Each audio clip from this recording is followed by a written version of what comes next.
Assalamualaikum warahmatullahi wabarakatuh. Kami dari kelompok 2 akan mempresentasikan hasil diskusi kami tentang kerukunan umat beragama. Di sini saya Aditya sebagai moderator dan penyaji. Lalu ada Awang Setiagi Aji, Selvi, dan Rohmah.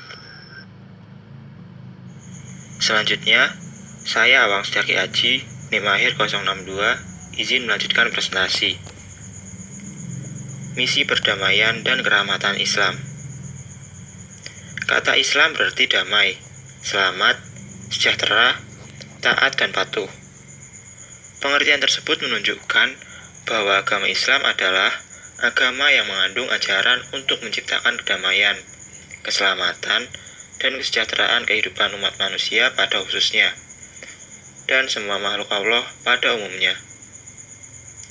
Kondisi ini akan terwujud apabila manusia sebagai penerima amanah Allah dapat menjalankan aturan tersebut secara benar dan kafah.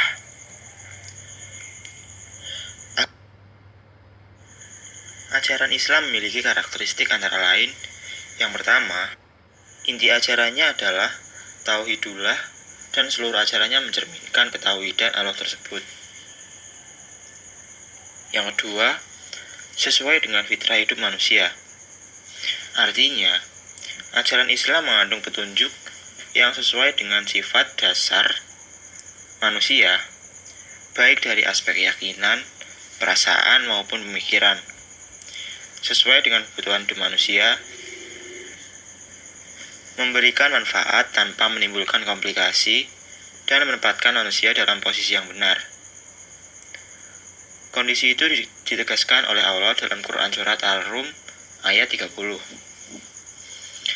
Yang ketiga, ajarannya sempurna. Artinya, materi ajaran Islam berisi petunjuk-petunjuk pada seluruh kehidupan manusia. Yang keempat, kebenarannya mutlak.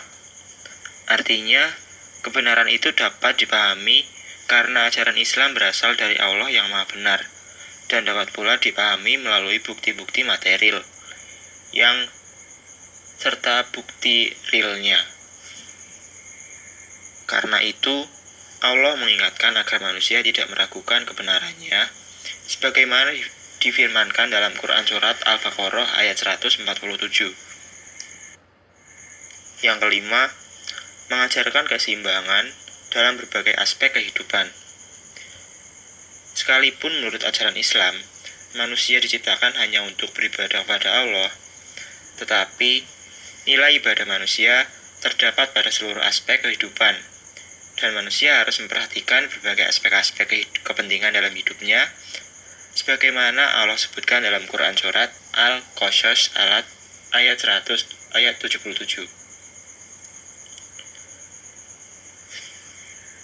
Yang keenam, berlaku secara universal. Artinya, ajaran Islam berlaku untuk seluruh umat manusia di dunia sampai akhir masa. Penegasan itu dinyatakan oleh Allah dalam Quran Surat Al-Ahzab ayat 40. Yang ketujuh, sesuai dengan akal pikiran dan memotivasi manusia untuk menggunakan akal pikirannya sebagaimana dijelaskan dalam Quran Surat Al-Mujadalah ayat 11. Yang kedelapan, fleksibel dan ringan. Artinya, ajaran Islam memperhatikan dan menghargai kondisi masing-masing individu dalam menjalankan aturannya dan tidak memaksakan kepada orang Islam untuk melakukan suatu perbuatan di luar batas kemampuannya. Hal itu ditegaskan oleh Allah dalam Quran Surat Al-Baqarah ayat 286. Yang terakhir, menciptakan rahmat, kasih sayang Allah terhadap makhluknya, seperti ketenangan hidup bagi orang yang meyakini dan menaatinya. Hal itu dinyatakan oleh Allah dalam Quran Surat Al-Fat ayat 4. Kerahmatan yang diwujudkan oleh Islam itu juga dinyatakan oleh Allah ketika menjelaskan misi kerasulan Muhammad SAW, sebagaimana terdapat dalam Quran Surat Al-Anbiya ayat 107.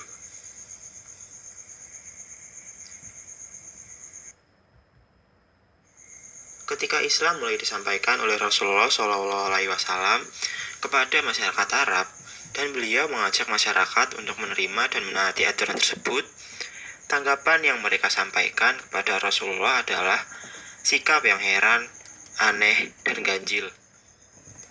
Karena Islam dianggapnya sebagai ajaran yang menyimpang dari tradisi leluhur yang telah mendarah daging bagi masyarakat Arab, yang mereka taati secara turun-temurun, dan mereka tidak mau tahu apakah tradisi tersebut salah atau benar. Hal itu dijelaskan oleh Allah dalam Quran Surat Al-Baqarah ayat 170. Dalam sebuah hadis riwayat Muslim juga digambarkan bahwa pada mulanya Islam dianggap sebagai ajaran yang asing dan akan kembali dianggap asing, namun berbahagialah orang yang dianggap asing tersebut. Selanjutnya, di sini saya Selvia Mauli Hidayah, NIM akhir 124 akan melanjutkan presentasi mengenai bentuk-bentuk kerahmatan Allah Subhanahu wa taala pada ajaran Islam. Yang pertama, Islam sebagai jalan hidup yang benar. Ajaran Islam sendiri bersifat suprarasional atau ta'abudi, artinya di atas kemampuan akal manusia untuk mengetahuinya. Nah, ajaran ini seperti ajaran keesaan Allah, ajaran sholat, dan lain sebagainya. Ajaran Islam juga bersifat rasional atau ta'akuli, yang artinya mampu dipahami secara rasional. Yang kedua, Islam memberikan kebebasan kepada manusia. Allah Subhanahu wa taala memberikan petunjuk kebenaran bagi manusia, tetapi tidak memaksa untuk menerima petunjuknya. Allah Subhanahu wa taala hanya mengingatkan akan konsekuensi-konsekuensi yang harus diterima manusia dengan pilihan hidupnya. Seperti yang dijelaskan dalam Quran Surat Al-Baqarah ayat 256, yang artinya tidak ada paksaan untuk memasuki agama Islam, sesungguhnya telah jelas jalan yang benar daripada jalan yang salah. Oleh karenanya, manusia dikaruniai akal agar manusia dapat memilih, menerima dan menaati petunjuk atau akan menolaknya. Yang ketiga, Islam menghargai dan menghormati sesama manusia. Di hadapan Allah Subhanahu wa taala, semua manusia memiliki kedudukan, hak dan kewajiban yang sama. Yang menjadi pembeda adalah ketakwaannya. Oleh karenanya, setiap manusia tidak boleh saling menyakiti dan menzalimi antara satu sama lain. Yang keempat, Islam mengatur pemanfaatan alam secara baik dan proporsional.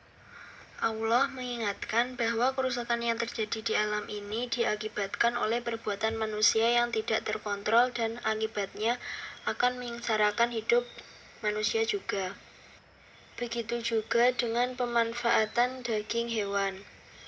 Allah menghalalkan makan daging dari sebagian binatang yang ada di bumi, tetapi dalam hal menyembelih binatang, Rasulullah selalu mengingatkan apabila menyembelih binatang, hendaknya disembelih dengan cara yang baik dan menggunakan pisau yang tajam, agar tidak menyiksa binatang tersebut. Yang kelima, Islam menghormati dan memberi perlakuan khusus pada setiap orang.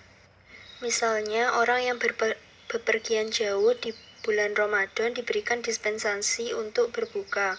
Orang yang lupa atau tertidur sehingga waktu sholat habis, ia boleh sholat ketika ingat atau waktu bangun tidurnya.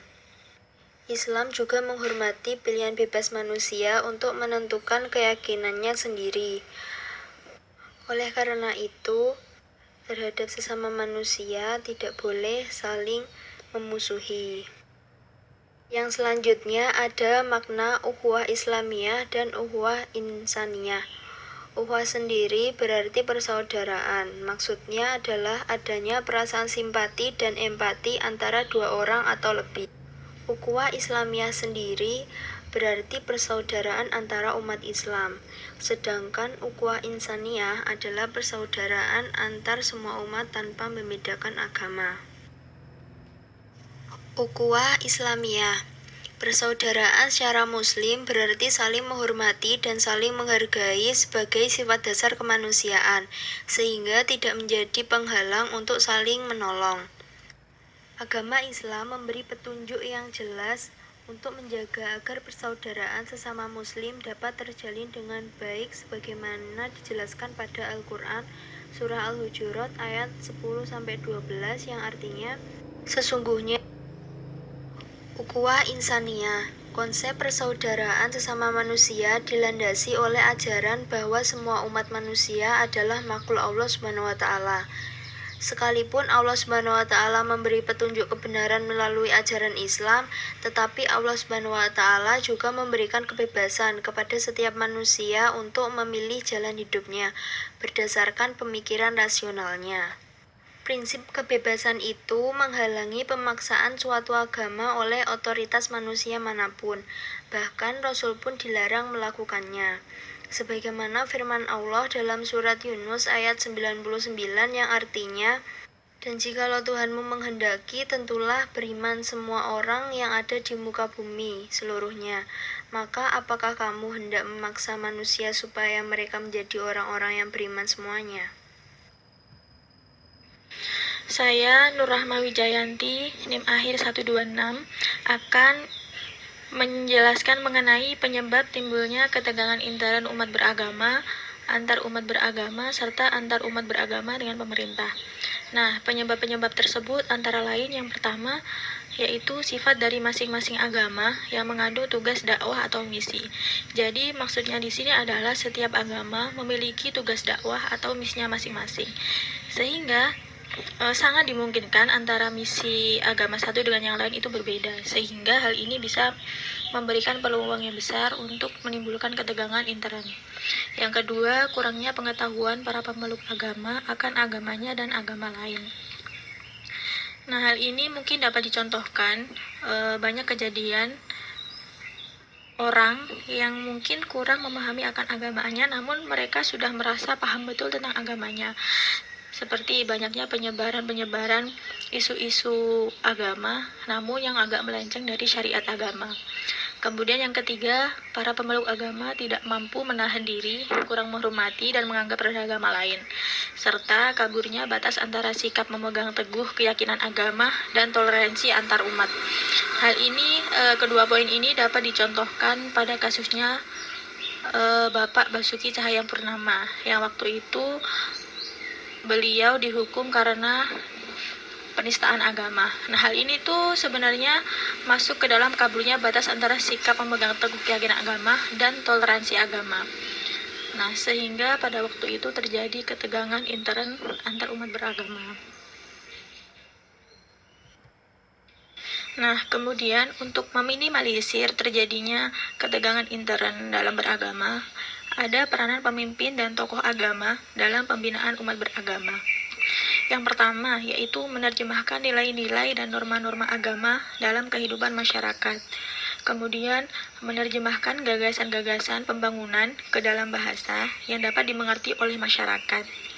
Yang ketiga, yaitu memberikan pendapat, saran, dan kritik yang sehat terhadap ide-ide dan cara-cara yang dilakukan untuk suksesnya pembangunan. Yang keempat, mendorong dan membimbing masyarakat dan umat beragama untuk ikut serta dalam usaha pembangunan. Kemudian penyebab yang kelima adalah kecurigaan masing-masing akan kejujuran pihak lain, baik intern umat beragama, antar umat beragama, maupun antara umat beragama dengan pemerintah.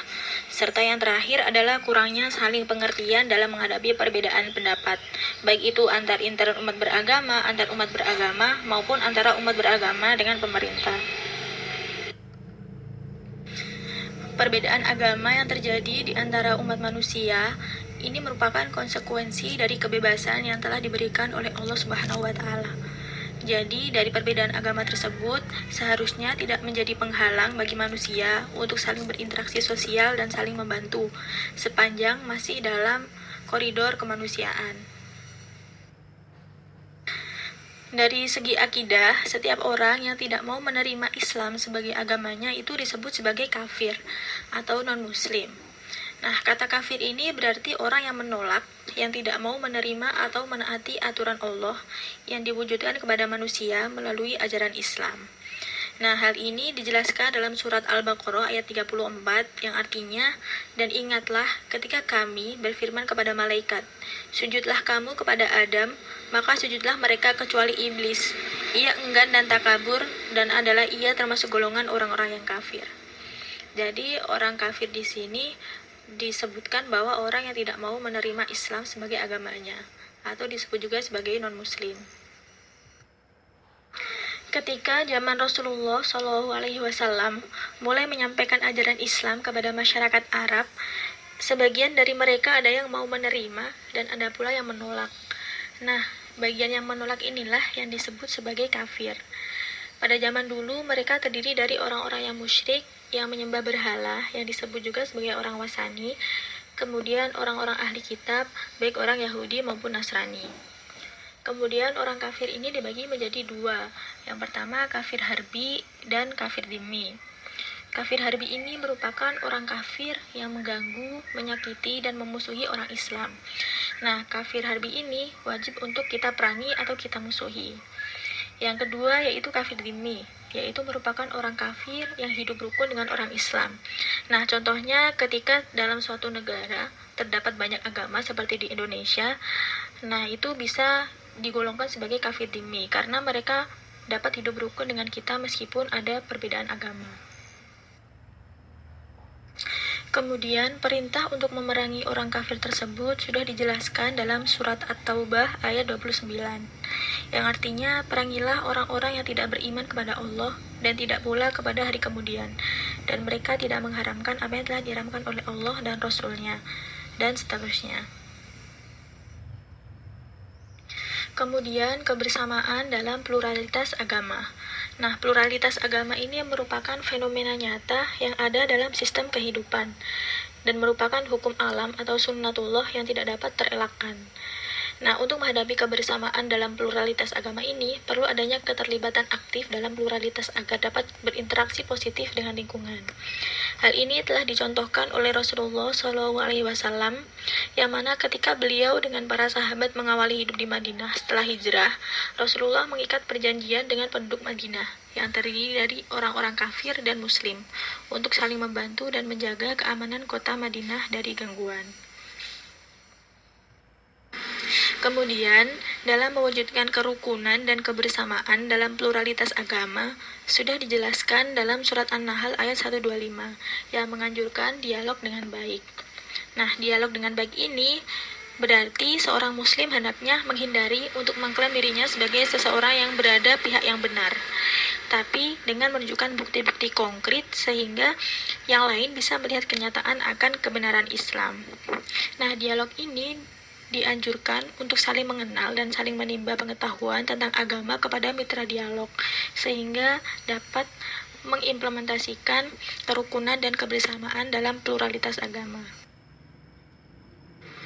Selanjutnya, berikut merupakan langkah-langkah yang bisa dilakukan dalam mewujudkan kerukunan dan kebersamaan dalam pluralitas agama. Yang pertama yaitu mewujudkan kerukunan dan kebersamaan dari tingkat individu. Nah, setelah dari tingkat individu, kita naik tingkat melangkah pada unit terkecil dari masyarakat, yaitu berupa keluarga. Kemudian setelah itu beralih ke masyarakat luas hingga menyebar ke seluruh bangsa. Kesimpulan yang dapat diambil adalah bahwa pluralitas merupakan sunnatullah yang tidak dapat kita hindari. Sehingga Islam sudah memberikan ajaran-ajaran untuk menghadapi pluralitas dalam masyarakat. Namun, jika kenyataan berbeda dengan konsep ideal yang telah disebutkan dalam Islam, itu bukan mengenai konsepnya yang salah, namun berarti pelaku atau manusianya lah yang salah dalam menerapkan ajaran pluralitas dalam Islam.